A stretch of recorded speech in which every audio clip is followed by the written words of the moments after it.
Chinese phone इतने सस्ते क्यों? सच जानकर उड़ जाएंगे होश। रियलमी, शाओमी, ओप्पो, वीवो सस्ते क्यों और एप्पल, सैमसंग और पिक्सल जैसे फोन महंगे क्यों? आज मैं उस कड़वे सच को उजागर करने वाला हूँ जो बड़े बड़े टेक यूट्यूबर नहीं बताते हैं, जिसे अक्सर सस्ते स्मार्टफोन खरीदते समय अनदेखा कर दिया जाता है। हम बात करेंगे उन कारणों की जिनकी वजह से कुछ चीनी फोन ब्रांड इतने सस्ते में फोन बेच पाते हैं और इनके पीछे छिपे हुए खतरे क्या हैं। आपने अक्सर देखा होगा कि रियलमी, शाओमी या ओप्पो जैसी ब्रांड सैमसंग या एप्पल के मुकाबले कहीं ज्यादा किफायती दाम पर शानदार स्पेसिफिकेशन वाले फोन पेश करते हैं। लेकिन क्या आपने कभी सोचा है कि ये फोन इतने सस्ते कैसे हो सकते हैं? आज हम इसी रहस्य से पर्दा उठाएंगे और जानेंगे कि ये सस्ता सौदा आपके लिए कैसे महंगा साबित हो सकता है। सस्ते होने का असली कारण ब्लोटवेयर का जाल। सस्ते चीनी फोनों के कम कीमत का एक बड़ा कारण है उनमें पहले से इंस्टॉल किए गए अनगिनत ऐप्स, जिन्हें हम और आप ब्लोटवेयर कहते हैं। ये ऐप अक्सर गैर जरूरी होते हैं, जिनका कोई काम नहीं होता और इन्हें हटाना भी मुश्किल होता है। और ये तो आपको पता ही होगा, कंपनी इन ऐप्स को इंस्टॉल करने के लिए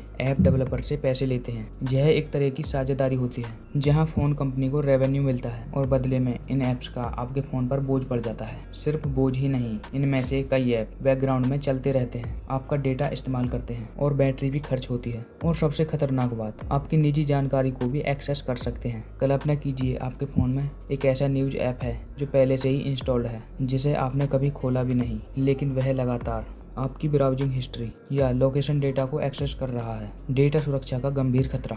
अब आते हैं सबसे इम्पोर्टेंट टॉपिक पर, आपकी डेटा सुरक्षा पर। जब आपके फ़ोन में एक ऐसा ऐप पहले से ही मौजूद है जिनकी आपको ज़रूरत नहीं है और जिनके बारे में आपको पूरी जानकारी नहीं है, तो आपकी जानकारी खतरे में पड़ सकती है। ये ब्लोटवेयर ऐप्स आपकी call, message, location, data, browsing history, यहाँ तक कि आपके bank account, social media account तक पहुँचने की अनुमति मांग सकते हैं। और कई बार ये डेटा कंपनियों के सर्वर पर भेजा जाता है, जहां इसका इस्तेमाल विज्ञापन या अन्य उद्देश्यों के लिए किया जाता है। लेकिन सबसे बुरा सिनेरियो यह हो सकता है कि यह डेटा हैकर्स के हाथ लग जाए तो धोखाधड़ी, पहचान की चोरी, निजी जानकारी का दुरुपयोग भी हो सकता है। सैमसंग और एप्पल क्यों हैं अलग? लेकिन सबसे बड़ा सवाल तो यह है कि सैमसंग और एप्पल के फ़ोन इतने महंगे क्यों होते हैं। इसका एक बड़ा कारण है उनका सॉफ्टवेयर अनुभव। ये कंपनी अपने फ़ोन में बहुत कम, यानी कि ना के बराबर ब्लोटवेयर देती हैं। उनका ध्यान अच्छा सॉफ्टवेयर ऑप्टिमाइजेशन और यूजर एक्सपीरियंस और सबसे बड़ा आपकी डेटा की सुरक्षा पर होता है। एप्पल अपने इकोसिस्टम और सख्त प्राइवेसी नीति के लिए जाना जाता है, वहीं सैमसंग अपनी नॉक सिक्योरिटी प्लेटफॉर्म के साथ डेटा सुरक्षा को गंभीरता से लेता है। एक सैमसंग और एप्पल फोन्स में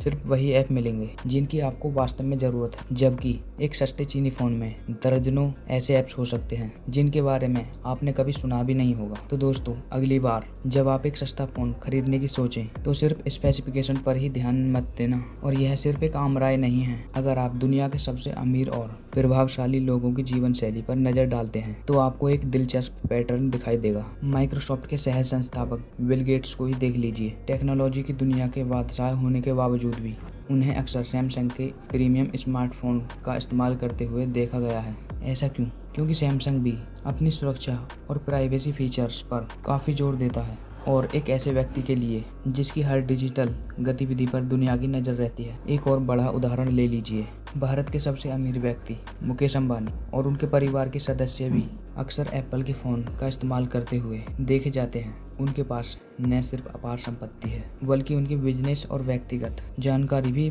बेहद संवेदनशील होती है। एप्पल का मजबूत सुरक्षित इकोसिस्टम और सख्त गोपनीयता नीति उन्हें एक सुरक्षित डिवाइस वातावरण प्रदान करता है। टेस्ला और स्पेसएक्स जैसी क्रांतिकारी कंपनियों के लीडर एलोन मस्क भी आईफोन का इस्तेमाल करते हुए देखे गए हैं। अगर आप बड़े से बड़े उद्योगपति बिजनेसमैन के पास कोई फ़ोन देखोगे तो आपको सैमसंग या एप्पल का ही नज़र आएगा। तो मेरी नज़रों में तो ये सारे सस्ते चाइनीज़ फ़ोन छपरी फ़ोन होते हैं। अगर आपने इस वीडियो को यहाँ तक देख ही लिया है तो चीनी सस्ते फ़ोनों के बारे में समझ आ ही गया होगा। अगर आपके पास कोई ऐसा सस्ता फ़ोन है जिनके बारे में अभी बातें हुई हैं तो कोई बात नहीं, लेकिन अगली बार आप कोई फ़ोन लेने जाओ तो अच्छे से देख कर लेना। Thank you.